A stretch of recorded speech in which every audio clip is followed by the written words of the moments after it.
सानो थियो उमेर हाम्रो, सानै थियो निर्णय पनि। स्कुल पढ्दै माया बस्यो, कर्छ भन्दै जीवन पनि। न थाहा थियो जीवन के हो, न थाहा थियो सङ्घर्ष नै। परिवारले नै थाहा नपाई निर्णय लियो जिन्दगीकै। भन्नै पर्यो बाआमालाई, लाग्यो सधैँ कति लुक्ने।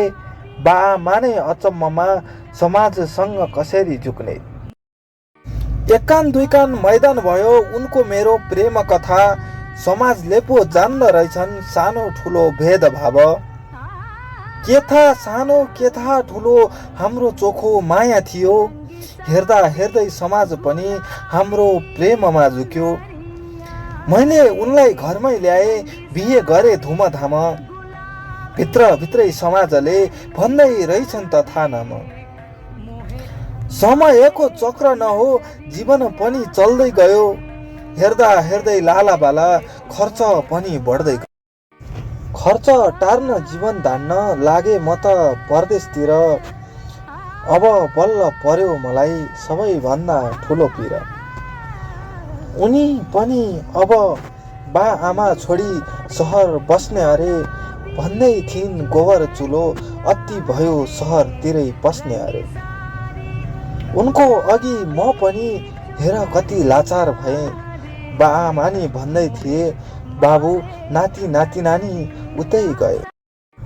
भक्कानिए एकैछिनमा, खस्न थाले आँसु मेरा। फोन राख्दै एकान्तमा, धेरै बेर रोए हेर। लाग्दै थियो आफ्नै एकल, निर्णयले आफै गलत भए। कमाउँदै ऋण तिर्न, श्रीमतीलाई पैसा पठाउँदै गए। बाआमा रुँदै भन्न थाले एक दिन, छोरा सर्वस्व नै हुन लाग्यो। बुहारी नि छैन सम्पर्कमा। लाला बाला भोक्कै छन् रे, भइसकेछ 5 दिन। मैले भने बा जानुस्, लिए आउनुस् बाबु नानी। म पनि चाँडै आउँछु, जे छ त्यसमै रमाएर खानी।